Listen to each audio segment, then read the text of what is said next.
All right, guys, welcome in. We're going to do a little Gambit college football breakdown with the top four teams, talking about some of these bowl games. Jeremy Kahn joined here by Derek. Derek, tell everybody about yourself, man. You've been doing some work for Gambit, breaking some stuff down. I've seen some of the videos, man. Big college football fan, and you said yesterday was one of the best days you had watching college football. It was, man. Honestly, it was one of the more fun days. Obviously, I am an Alabama fan, and I'm sorry, I just cannot not be biased about it. I'm a It's bit of an okay. Alabama SEC homer. It is what it is, right? At least I come by it honestly. But yeah, no, obviously, with the Bama Georgia game was great. The Washington Oregon game to me was so much fun to watch. Just back and forth, back and forth. Which one of these quarterbacks is Bo Nix going to have a Heisman moment? That was just really fun. And I got to be honest with you, if we're looking at like college football playoff teams who I think are going to get in, I think Washington is. I don't think anybody wants to play Washington. I don't think anybody does. I think Washington and Michigan are the two locks right now. And so I'm kind of curious about this. Who do you think, take away their records right now, who do you think are the four best teams? I don't think Florida State's in there because they're not the same team without without the quarterback. Okay, Jordan Travis, yeah. Jordan Travis. They're just not. Okay, um, I'm going to go Washington, Alabama, Texas, and I honestly think Georgia is a better football team than Michigan. If I understand the Michigan, this will be my hot take, I guess. If we're picking the four best teams, I don't think Michigan is it. You benefit off of playing a two-game schedule. You have two teams on your schedule who can actually beat you, Penn State and Ohio State. Those are the only ones. You have a two-game season. Everybody else has 4 wins over top 25 teams, or I think Alabama has the most at 4 or 5, and then Texas is right behind them. Okay, but if we're going straight top 4, I honestly don't think Michigan is a top 4. Hot take, I get it, but I don't see it. I just don't see it. So, you know, the funny thing for me is I go back and forth with this because I have a hard time leaving Georgia out. They were number one pretty much the entire season, and then you lose a game in an SEC championship to a team that's really good, right? It's their one loss is to an amazing team. Same thing with Alabama. Their one loss is to Texas. And when Georgia lost to Alabama, I feel like Texas should be in. And like when I look at the best teams, all right, so the best teams, I have Florida State out, even though I think they probably get in because they're undefeated and won their conference. Washington's getting in, Michigan's getting in, and I think those two teams deserve to be there. Obviously, when you look at their records, but I agree with what you're saying about Michigan. If we're putting this down and breaking everything down, then yeah, it's going to come down to some of those things. But if I were talking the top 4 teams, who I think the 4 best teams are, I think it's Georgia, Bama, Michigan, and Texas, and then I would have Washington right there on the outside. I can't keep Washington out for going undefeated in the Pac-12. I can't, so they're in. Michael Not Penix this Jr. year with the Pac-12 actually being up as opposed to down. Yeah. So, but I'm just going off of the teams that I've watched this year. I thought they were the 4 best teams. Like Texas to me might have the best defense in the country. Hell, you know what? Iowa might have the best defense in the country because their damn offense punts every damn time or turns the ball over. But I just think that those are the 4 best teams. Now, when it comes down to it in selection committee, I think one of the SEC teams is out. So the question I would have is, how do you leave Alabama out after they beat Georgia in the SEC championship? But how do you leave Georgia out when they were number 1 all year and lost to a really good team in the last game of the season? And then how do you leave Texas out when they beat Alabama, who beat Georgia, and they beat Alabama in Bama? So it's going to be a tough call, man. And whatever decision they make, somebody's going to be really pissed off. And I'll say this too about Florida State. I heard somebody make the statement that with Florida State, if you don't put them in and they go undefeated, you're basically telling all the other players they don't mean anything because the quarterback's the most important position. But we all know that it's a different team now. So you're supposed to put the best 4 teams in according to their stature and record. You can't tell me at March Madness that a team that should be a 2 seed, if they lose their best player and all of a sudden become a 4 seed, then, oh, no, they should have been a 2 seed. No, like you have to look at the team the way it's constituted right now. And I think Florida State should be out, but all the like publications I'm looking at think they're going to be in because again, they went undefeated, won a big conference. You think Florida State should get in the way that they're constituted right now? I do not. Just without Jordan Travis, I'm sorry you're not the same team. And I don't know if you watched that game last night, but it was rough. It was absolutely abysmal to watch offensively. Now, I understand that Tate Rodemaker, the second string guy, would be back. But with Brock, what was his name? Brock or Glenn? I know his last name was Glenn, but I don't remember first name. Anyways, true freshman quarterback in there. It was ugly. It was gross. It was honestly a gross offensive display. Now, don't get me wrong, their defense played their asses off, and they looked like an all-world defense, right? But are you going to be able to do that against people that aren't Louisville? Yeah, and this kind of pisses me off too because I really wanted to see an undefeated Florida State with Jordan Travis because I thought they were really good this year. They had a couple of hiccups, but found ways to win. The Clemson game was crazy. I think even earlier in the year they had another crazy game where was it Boston College where they came back and won late, and I think they won big late. But like Florida State was a team that I was really interested to see if they could get in and beat some of these bigger teams. But when you look at Michigan's schedule, I agree with you with some of those things. Is there obviously any other teams that you thought? Because those are the teams that are getting four of those teams that we mentioned are getting in. There's nobody outside there. I was really bullish on Oregon. I liked Oregon on Friday night. Washington played their asses off. So Oregon's obviously not getting in, but they're a team that I thought could do some damage because I thought their defense was really good and their offense is difficult to defend if you face them. So, but some of the bowl game matchups. So I'm here on let me pull this up and let me put my old man glasses on. Sorry, Derek. No, you're good, you're good. I got my Santa glasses on. I'm ready to roll. So I was looking at some of the predictions for bowl games. And Fox had these. They had Florida State in. They had the Sugar Bowl being Washington versus Alabama, and they had the Rose Bowl being Michigan, Florida State. So they have Georgia out and Texas out. So we've got 6 for 4. And I've said it all week on my radio show, and I've said it all week on any of the podcasts I've been doing. This would have been the most amazing year to have a 6 or 8 team playoff. 100%. And part of me wants to say, just do it, right? Just do it. Like, who cares, right? Like, just give me 6. I don't need 12. Give me 6. All of our problems will be solved. 1 and 2, they get a bye. You know what I'm saying? Yeah. Just do it like the NFL division series. Well, the one thing I think, what I hope happens, by the way, is the two teams that don't make it in, I hope they play each other. And so I'm seeing Texas playing Ohio State in the Cotton Bowl, according to Fox. And these are all predictions. These aren't set in stone. And what's the other one? We talked about Georgia missing. They had Georgia playing Louisville in the Orange Bowl, and what a pisser that would be. Georgia's too good.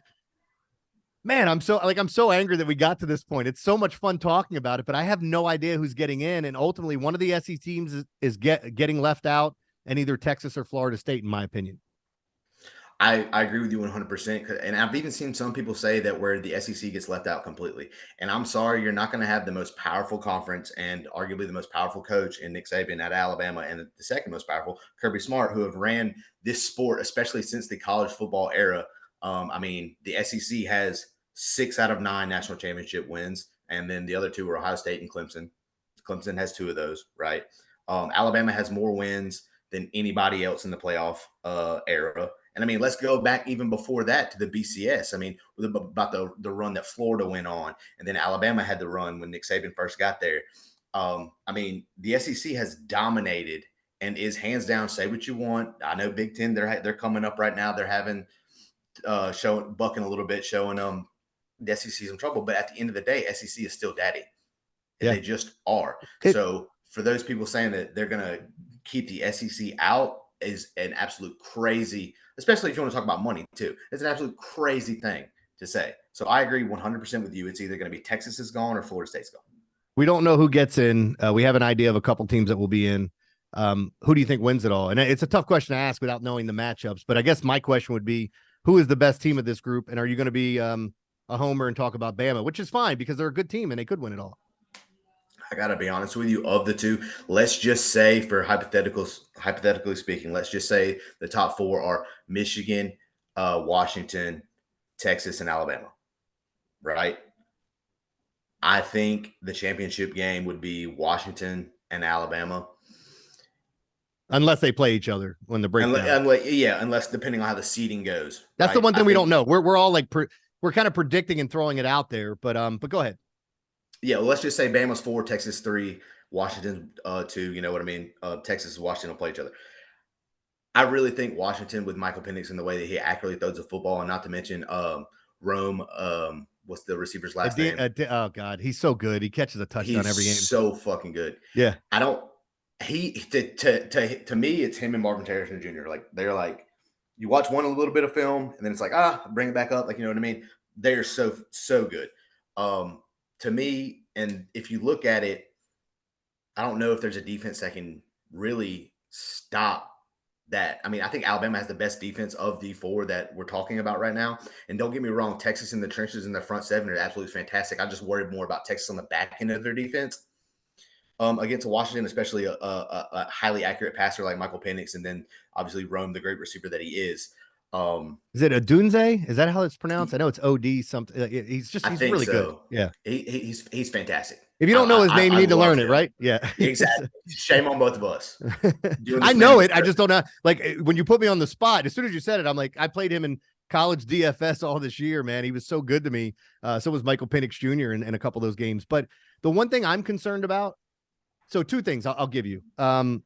Whoever has, if Bama gets in, and I think they're in, whoever has to face them, Nick Saban is so freaking good with extra time to get ready for a game.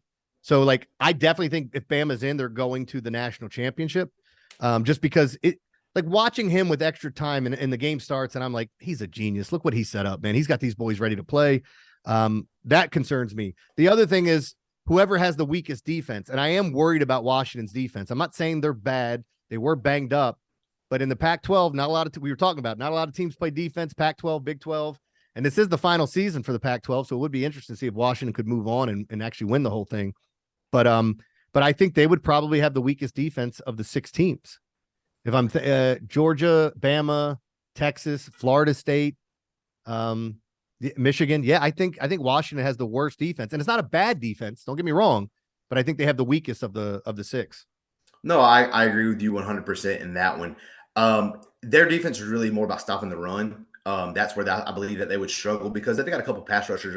Bryce, the edge rusher, he's pretty good. He gets after the quarterback pretty well. We saw against Bo Nix in Oregon. So I think if they could make it and turn it into an absolute shootout to where we're just going to be throwing the ball over the field, then they would have a chance. But I mean, if you let a team like Alabama or Georgia or Michigan runs the ball very well. If they're able to control the clock and control the line of scrimmage, which that's what you would be worried about in the trenches, even historically through the Pac-12, everybody knows the difference is in the trenches. So I agree with you there. But if they could somehow manage to turn it into a shootout, I think they would have a much better shot. Yeah, and look, they're battle tested too. I'm not telling you they're a bad defense, but like of the 6, the other 5 defenses are outrageously good. And if you were making a case for any one of them being the best, I'd listen to you, but I think Texas, Bama, and Michigan are the best defensive teams. Maybe in that order, in my opinion. I mean, Bama's defense is outrageously good. All these teams are battle tested. I just think we're in for a great playoff. 2 teams are going to be pissed off that they don't get in, and it sucks. And again, I wish they would set it up where those 2 teams played each other, but I understand how the bowl games go. Ohio State, Texas would be a really, really fun game. Any other teams that you said you watched a lot yesterday? Any other teams you're interested? Because I could throw, before we get out of here, I could throw you a couple of predicted bowl games here. Oregon, Penn State for the Fiesta Bowl. Would that interest you? Oregon and Penn State? No, and here's why. James Franklin is a little boy of a coach, and he can't do anything against a top 25 team. So until he actually beats a top 25 team or a top 10 team, even I'm not biting on him. He's not a draw to me. Not with James Franklin. I'm sorry, he's just not. Yeah, I mean, like the bowl games leave a lot to be desired. I'm here in Maryland, and we interviewed Mike Loxley this week. Former Bama offensive coordinator. And he was talking about, like, we asked him what bowl games he would like to go to. I said, hey, just give it. And he mentioned a couple, and I think they brought up Vegas could be fun for the kids. And then they have them in the Las Vegas Bowl against Utah, where I think Utah would just handle them. I was trying to look for some other games that I thought would be really interesting. And maybe it comes down to some of these December 27th games. West Virginia and A&M, USC and Clemson could be fun in the Holiday Bowl. Virginia Tech, Auburn. And again, these are all predictions. They're not set in stone. Oklahoma and Arizona, Tennessee, NC State, Oklahoma, Arizona, I would like to see actually, because Arizona everybody thought they were going to be dog shit this year, and they actually came out and won 9 games. I'll give you the last. Yeah, they had a really good year. I'll give you the last one that interests me, and only because I like stylistically when good defenses go up against good offenses, and it's like watching paint dry, watching this team play. But the Citrus Bowl, they were saying Iowa versus Ole Miss, so you'll have this defensive juggernaut where their offense has trouble scoring against an offensive monster in Lane Kiffin and what they bring to the table. So that could be fun as well. Or it could be just ugly, It could would be fun for a half. That would be fun for a half, I believe, honestly. Derek, appreciate you spending some time, guys. Loving Gambit here, and hopefully you guys are checking out some of the videos and different things that are being posted, but appreciate you spending some time with us, talking a little college football. So thanks a lot, Derek. I'll see you next time. Absolutely. Thanks for having me, Jeremy.